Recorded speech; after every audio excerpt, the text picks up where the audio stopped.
Welcome back to the deep dive. We're shifting gears today. Usually we take a topic, we tear it apart and put it back together just for the sake of knowing how it works. We love the how, but today is really about the who. Specifically, who you are in your career and where you are going. It is. I mean, today is a bit less about general exploration and more about, acceleration. It's about validation. Exactly. We're looking at a pretty hefty stack of documents here. We've got the official study guide, the course syllabus, the instructor notes, and these are essentially the gateway to becoming what is officially called an AI transformation leader. We are talking about Microsoft exam AB-731 and the associated course, which is AB-731T00A. Right.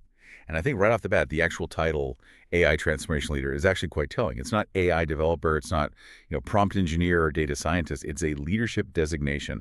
And that distinction matters significantly when you're looking at the source material. It really does. And our mission for this deep dive is pretty specific. We aren't just going to sit here and read the syllabus to you. That would be incredibly boring. We want to decode this material. We want to extract the logic behind the exam so that you, our listener, can walk into that testing center, sit down, and just absolutely crush it. Yeah, we want you to walk out with that certification. But I think more importantly, we want you to understand why this certification actually matters in the current market. Because the why is really interesting here. Yeah, let's talk about the why. Well, if you look at the audience profile in the source material, it's very explicit. This is for business leaders. We are talking directors, VPs, aspiring managers, people sitting in marketing, sales, HR, finance. So let me ask a question that is probably on everyone's mind right now. If I'm listening to this and I don't know Python from a boa constrictor, am I in the right place? You are exactly in the right place. The documentation is crystal clear on this. Quote, no technical expertise required, unquote. That is a massive relief. Right. This isn't about building the engine. It's about steering the ship. It's for the people who actually have to decide where the ship goes, how much fuel it needs, and most importantly, how to keep it from hitting an iceberg. Because I think there's this pervasive fear right now that to be, quote unquote, good at AI, you need to be a coder. You need to be a developer. But this exam is essentially saying, no, to be good at AI strategy, you need to be a leader. Precisely. It validates that you have what they call AI fluency. That's the exact term they use in the syllabus. You might not know how to code the underlying algorithm, but you definitely know what it does, what it costs, and what the business risks are. You can hold your own in a room. Exactly. It Yeah. validates that you can sit in a boardroom where decisions about millions of dollars in technology spend are being made, and you can actually guide that conversation. Okay, so we're going to structure this deep dive to directly mirror the exam itself. We want this to be the ultimate study companion for you. So we'll cover the logistics first, the rules of the game. Then we'll hit the three main skill areas that the exam actually measures. We're talking business value, the Microsoft ecosystem, and then strategy and adoption. Which is really the smartest way to do it because the exam is weighted. You do not want to spend 80% of your study time on a topic that's only 10% of your actual grade. We really need to be strategic with our focus today. Exactly. So let's start with the landscape. Part one, the rules of engagement. Who is this AI transformation leader according to Microsoft? When you read the persona definition in the study guide, what stands out to you the most? Well, they define this persona as someone who demonstrates strategic vision. You are expected to evaluate opportunities. And what that means in plain English is looking at a specific business problem and saying, yes, generative AI fits here, or saying, no, actually, that's just a spreadsheet problem. That's a key skill right there. Just because you have a fancy new hammer doesn't mean every single problem is a nail. Right. And the other big phrase that comes up repeatedly in the material is championing responsible AI. You are essentially the guardrail. You are aligning AI investments with actual business goals. You're the bridge between the technical potential of the tools, what they can do, and the actual bottom line of the company, which is what they should do. Okay, let's talk about the exam itself, the nuts and bolts. What do you need to know to actually pass this thing? First up is the cut score. It's 700. You need a 700 or greater to pass the exam. Is that a percentage? Like, is that a 70% out of 100? It's a scaled score, usually out of the 1,000. But Yeah. honestly, don't overthink the math on that. You don't need to sit there and calculate your exact grade while you're taking the test. Just aim for accuracy on every question. Now, here is a really important logistical tip right from the study guide, especially for our international listeners or anyone taking this in a second language. Oh, yeah, I saw this in the instructor notes. This is an absolute game changer. It really is. If the exam is not available in your native language, say Okay. you are a native Spanish speaker, but you have to take the English version because the localized version just isn't out yet, you can officially request an accommodation for an additional 30 minutes. That is huge. 30 minutes can literally be the absolute difference between passing and failing. Absolutely. Because when you are trying to parse really complex business scenarios, and these questions are very often long scenarios, essentially little case studies, doing that in a second language adds a massive cognitive load. That extra time really levels the playing field for you. So if that applies to you, make sure you request it beforehand. Don't wait until you're physically at the testing center. Now, another thing about these tech exams, technology moves fast. AI moves incredibly fast. How does this specific exam keep up with the updates? So the guide specifically mentions that exams are updated roughly 8 weeks after the English version of the software is updated. Okay, so there is a built-in lag. There is a lag, and that's a critical thing for your study strategy. If a brand new, groundbreaking feature was just announced on Twitter yesterday, do not stress about it for the exam you are taking tomorrow. It won't be on the test yet. Correct. And specifically regarding the technology itself, the documentation says most questions cover general availability, or GA, features. They generally avoid preview features unless that specific preview feature is already widely and commonly used in the industry. So your best bet is to stick to the core, stable products. That's a really good guardrail for studying. Don't get distracted by the shiny new beta features. Stick to what is in the official documentation. And what about when I pass? Does this certification just last forever? No, and honestly, it really shouldn't. I mean, think about how much AI changed in just the last 12 months alone. If you got certified in 2023, you would know half of what matters in 2025. The certification expires annually. Annually. That sounds like a massive hassle, though. Do I have to go back to the testing center every single year and pay for it again? No, that's the good news. You can renew it via free online assessment right on Microsoft Learn. It's much shorter, much less stressful than the initial exam. It's basically just a checkup to make sure you're up to date with the latest incremental changes. Okay, that makes it a lot more sustainable. One last logistical tip from the sources before we get into the heavy content. The exam sandbox. Yes, use it. The source material highlights this, and I really cannot stress it enough. You can go online and actually simulate the exam interface. You do not want the very first time you see the testing timer, the weird question layout, or the drag and drop mechanics to be on the actual day of the test. It's like a dress rehearsal. Exactly. Get comfortable with the mechanics so your brain isn't actively fighting the user interface. You want all your cognitive energy focusing entirely on the answers. Okay, let's get into the absolute meat of it. Part 2.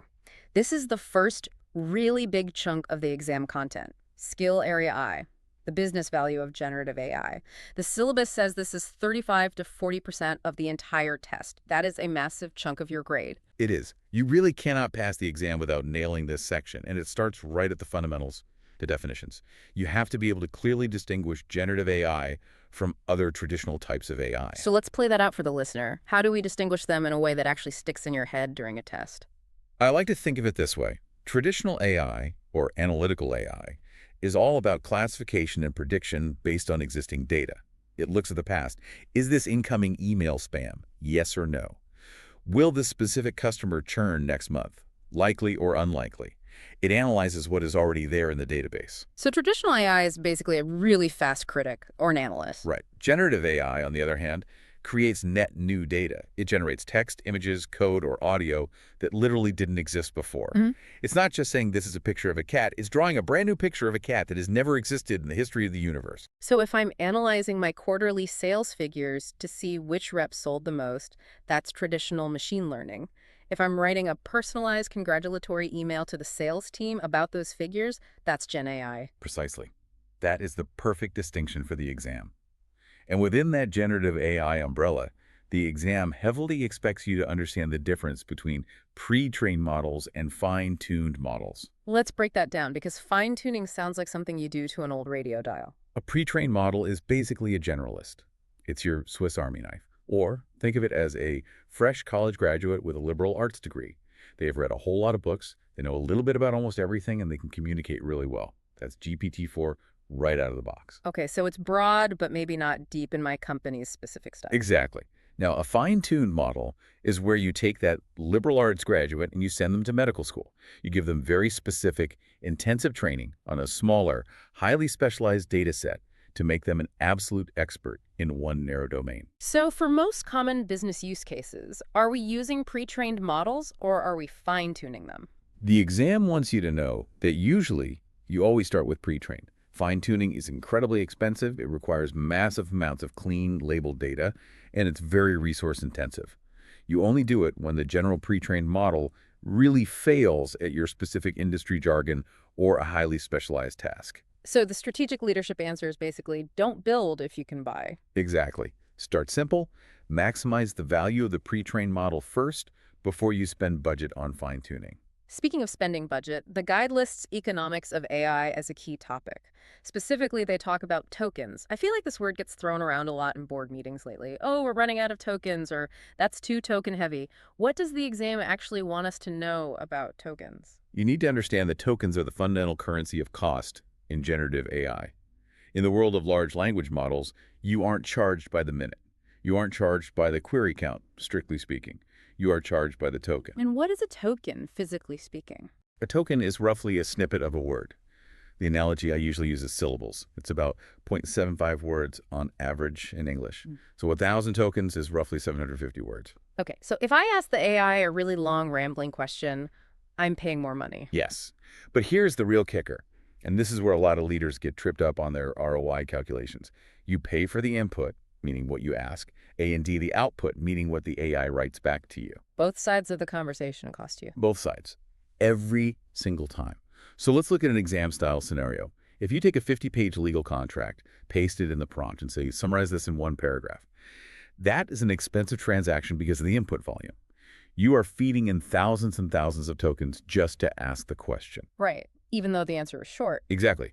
On the flip side, if you ask a very short question, like, write me a 50-page science fiction novel, that is going to be incredibly expensive because of the output volume.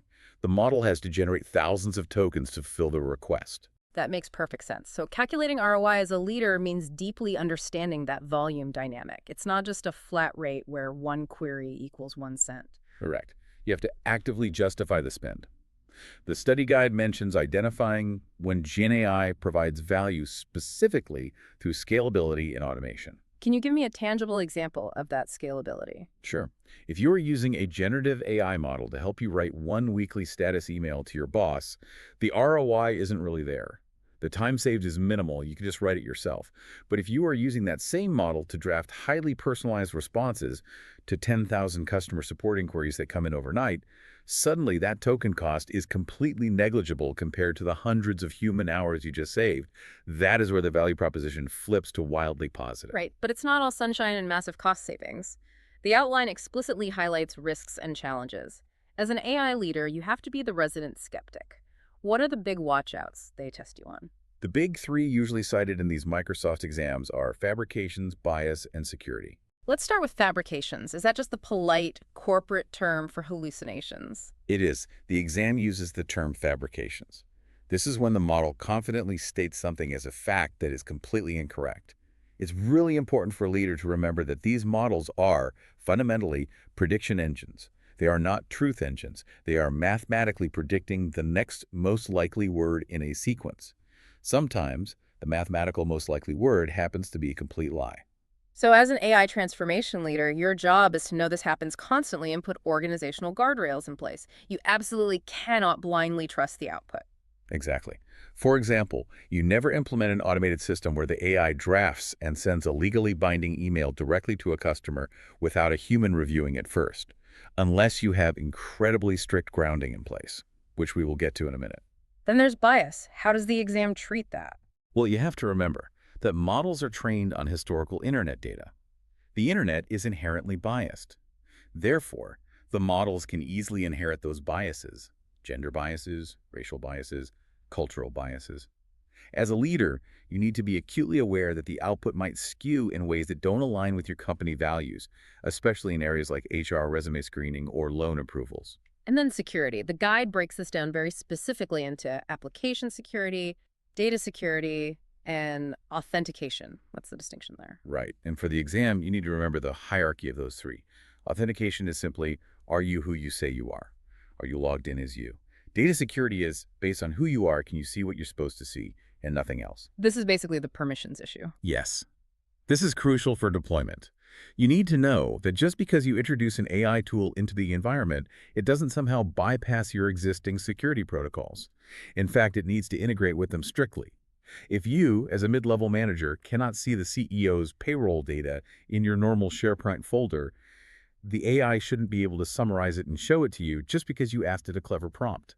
That makes total sense, and it leads perfectly into the next section, which is optimizing the output. Because if we have these massive risks, especially the fabrications, how do we systematically mitigate them?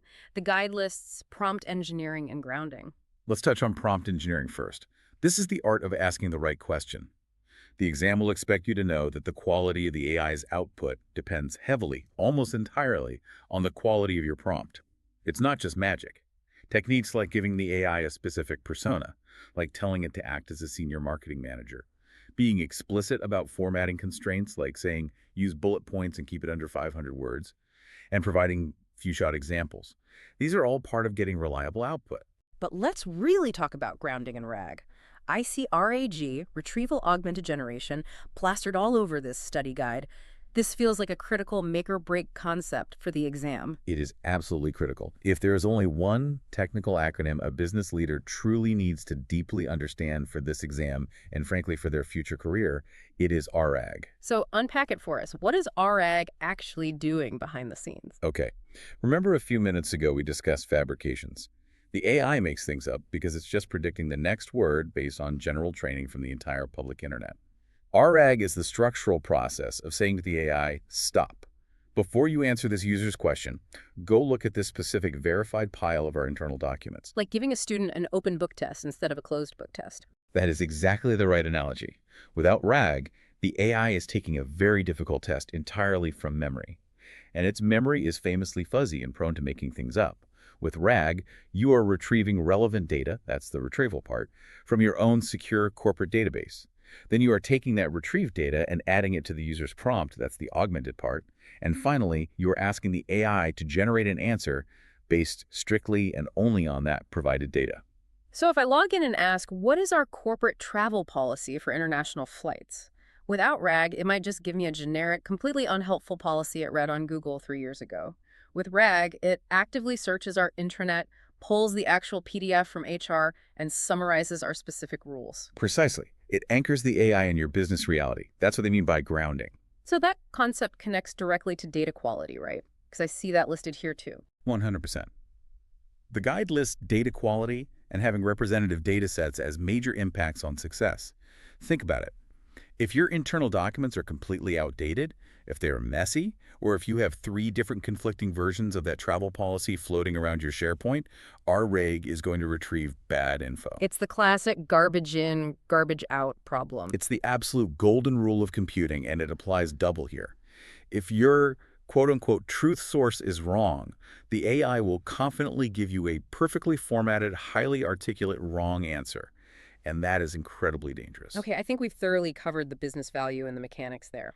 Let's move on to part 3 of our outline.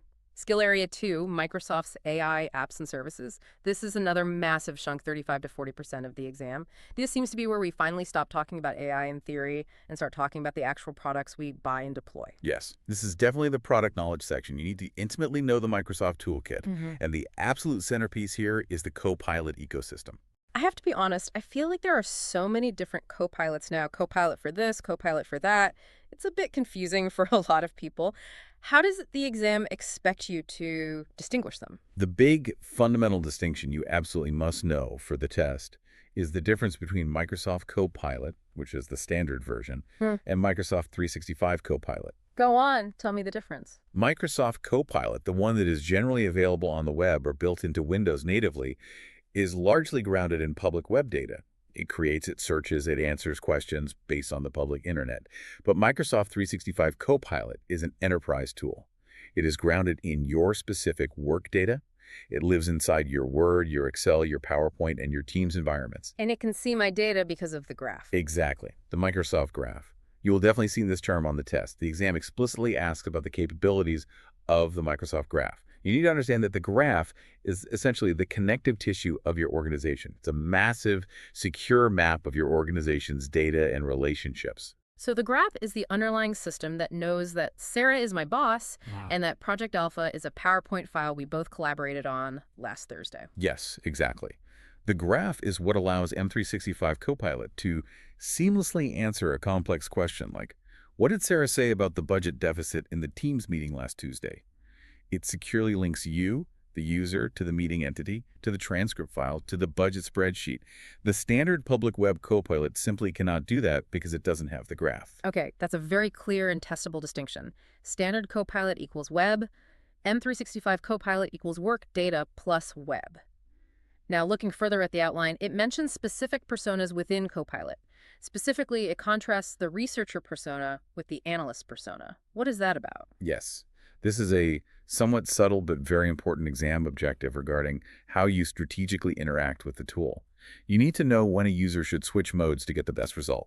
Can you give me an example of how that plays out? Definitely. If you are gathering broad information from the web to understand, say, a macro global market trend in the automotive industry, you are adopting a researcher persona. You are broadening the scope of the inquiry. But if you're looking at a specific, dense Excel sheet of your own quarterly sales and asking Copilot for trends, visualizations, or pivot tables strictly within that constrained data, you are using the analyst persona. I see. So the exam might give you a word problem scenario and ask which Copilot interaction mode is best suited for this specific task. Exactly. It's all about fitting the correct conceptual tool to the specific job. Got it. And what about Copilot Studio? I see that listed under extensibility. Where does that fit into the ecosystem? Right, so this falls under a very classic strategic framework that the exam loves, the build, buy, or extend decision matrix. It's a fundamental strategic choice. Explain that framework, because this sounds like a classic MBA case study question. It really is. Buy is simply licensing and using M365 Copilot right out of the box. For most companies, it does 80% of what most people need on day one. It summarizes messy email threads, it writes first drafts in Word, it analyzes basic data in Excel. But sometimes, for specific enterprise workflows, that's not enough. And that's where Extend comes in. Right. Extend is exactly where Copilot Studio comes in. Let's say your company has a highly proprietary legacy travel booking system or an old HR ticketing system that isn't natively part of the Microsoft 365 suite. It's a totally separate custom app. You can use Copilot Studio to build a custom plugin or a connector. So I can basically stay in Microsoft Teams, ask my normal Copilot to book me a flight to Chicago, and it secretly talks to my separate legacy travel app in the background. Exactly. You're extending the brain of the Copilot you already paid for. You don't have to build a completely new standalone chatbot from scratch. You just teach your existing Copilot a new trick using Studio. That is incredibly powerful. Yeah. And then what about the build option? When do we actually build? Build is the heavy lifting. That's when your use case is so unique or so complex, the plugins won't cut it. That's when you go to the Foundry. The Foundry. It always sounds very industrial to me, like we're pouring molten code. It does sound cool. Microsoft Foundry is essentially the unified professional platform for building, evaluating, and managing custom AI applications from the ground up. This is where you leverage the granular Azure AI services. Okay, the outline specifically mentions you need to know about Azure Vision and Azure AI Search within that Foundry context. Right. Think of these Azure services as raw components. They are individual Lego blocks you might pull into a custom solution you're building in the Foundry. Yeah. Azure AI Search is actually the crucial engine for that RAG concept we talked about earlier. It's the hyperfast indexing engine that securely searches through all your corporate documents. Azure Vision, on the other hand, allows your custom AI to securely see and analyze images or live video feeds. And the exam wants you to be able to explicitly match an AI model or service to a specific business need. Yes. This is a very common multiple-choice question format. They give you a paragraph describing a business problem, and you have to pick the right Azure tool to solve it. Can you run me through an example of that matching exercise? Sure. Here is a classic scenario. A global manufacturing company wants to automatically detect tiny structural defects on an assembly line by analyzing a high-speed video feed. Okay, so they need an AI to watch the video. Right. Do you use a large language model, an LLM like GPT-4 for that? No, because an LLM is for processing text, not video. Exactly. You would logically match that business need to Azure Vision. Another scenario. You work at a law firm, and you want to instantly search through thousands of scanned historical legal contracts to find a very specific liability clause context. You'd match that to Azure AI search, combined with a language model to synthesize the results. It's really just about picking the right tool from the massive Foundry toolbox. And what are the strategic benefits of doing all this custom building inside Foundry? Why not just have your dev team code it on a laptop using open source models? Scalability and security. If you take away anything, that is always the answer on a Microsoft exam. Doing it in a managed enterprise environment like Foundry means Microsoft handles the heavy lifting of server infrastructure, dynamically scaling up compute power when massive traffic hits, and strictly maintaining enterprise compliance and security standards. You don't want your developers worrying about server load.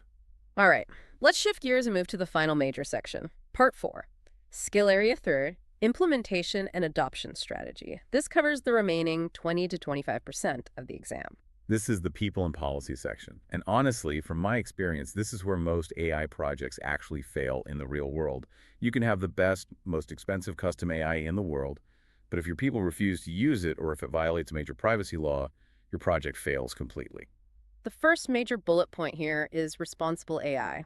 We touched on this briefly in the intro, but what are the specific standards we need to memorize?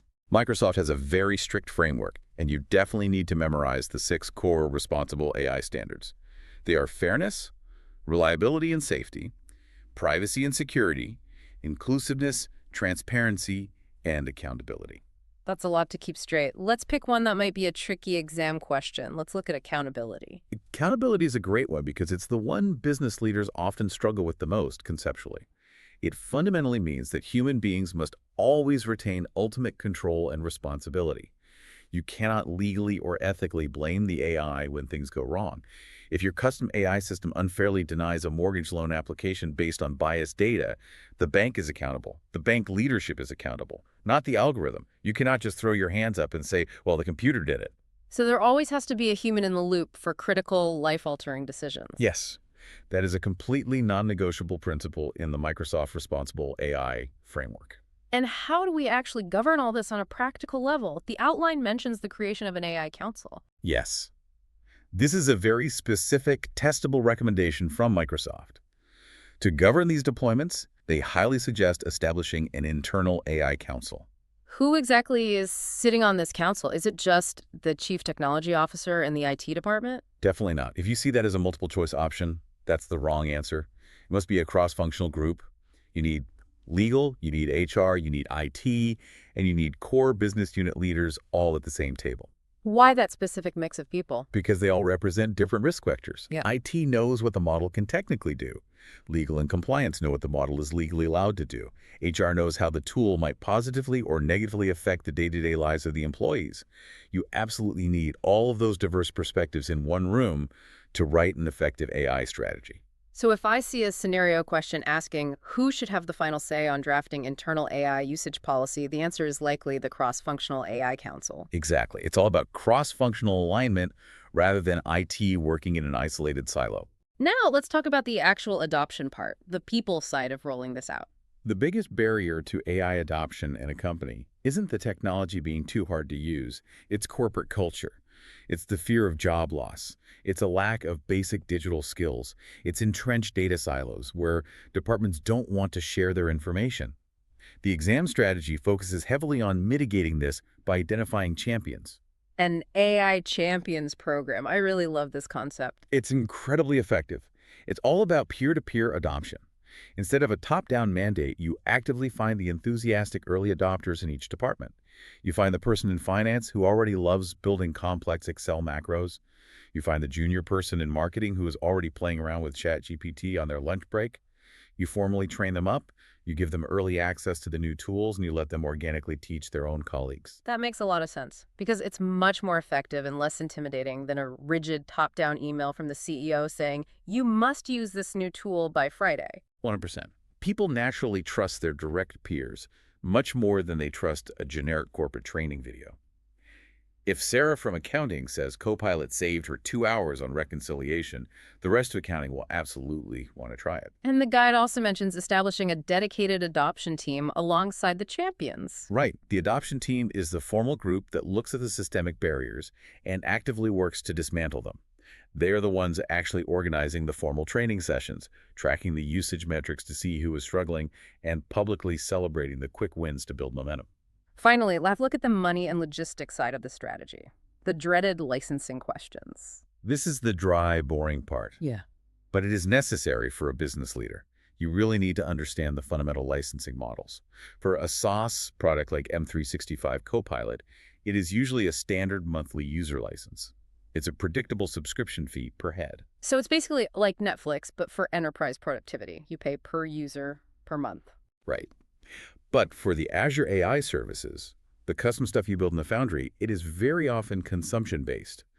Pay as you go based on those token volumes we talked about earlier. And understanding how user adoption impacts those variable costs is key to passing the test. Crucial. Think about the risk. If you build a really helpful customer HR app on Azure and it unexpectedly goes viral internally, your variable token costs on Azure are going to absolutely spike because you are paying for every single transaction every single day. As a strategic leader, you need to be able to forecast and predict those budget impacts so you don't get a massive surprise bill from Microsoft at the end of the quarter. Okay, we have covered a massive amount of ground today. We've gone through the rules of the exam, the nuanced business value of tokens and ARG. We covered the specific Microsoft apps like the different flavors of Copilot and the Foundry, and we broke down the implementation strategy with the AI Council and the Champions program. We have. It is a very comprehensive curriculum, but it's incredibly relevant to how businesses operate today. So let's bring it all back together in our outro. If you are listening to this on your commute or at the gym and you are actively prepping for exam AB-731, what are the big overarching takeaways to remember?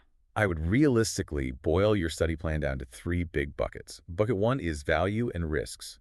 You must know what Gen AI is, how it differs from traditional ML, and the deep risks of fabrication. You must understand ARG inside and out, conceptually. That is your core technical foundation. Okay, that's bucket one. Bucket two is the toolkit. You have to know the strict difference between M365 Copilot, which uses your work data, and standard Copilot, which uses the web. You have to know that Copilot Studio is for extending and Foundry is for building custom solutions. That is your Microsoft product knowledge. And bucket three. Bucket three is strategy. Governance is the key theme there. The Cross-Functional AI Council, the Peer-to-Peer Champions Program, the Principle of Human Accountability. That is your practical leadership application. And always remember, at its core, this is a leadership exam. You don't need to fire up an IDE and write Python code. You need to be able to make sound business decisions. Correct.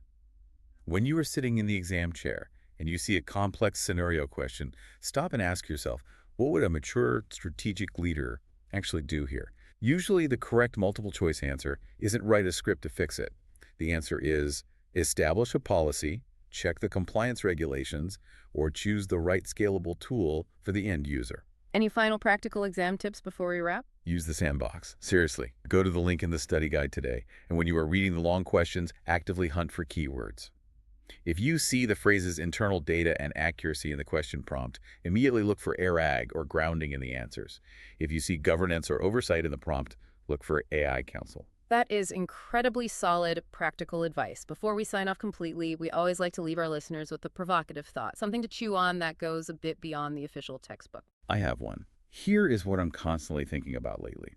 We spend this whole time talking about the AI transformation leader as a distinct role. Right now, it's certification. It's a badge you put on your LinkedIn profile. But look at where the actual tools are heading. Foundry and Copilot Studio are rapidly becoming low-code or entirely no-code environments. They're getting exponentially easier for non-technical people to use every single day. How does that trajectory change things for the listener? Well, today you pass this specific exam to prove you know these tools exist and you know how to safely manage the people using them.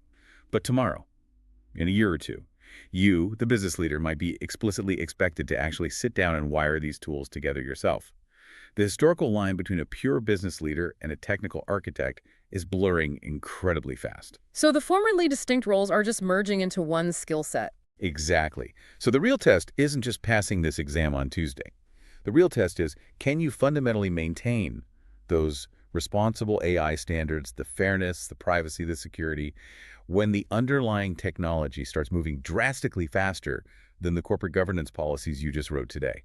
The certification proves you know how to read the map, but the terrain is constantly changing under your feet. That is both a terrifying and deeply exciting thought. The map is not the territory. Exactly right. Well, on that note, we really want to wish you the absolute best of luck. Go online, Book that exam date right now. Force yourself to commit to it. You've got the knowledge. You understand the strategy. Now go get the badge and prove it. You've totally got this. Thanks for joining us for this deep dive. We will see you all next time. Goodbye, everyone.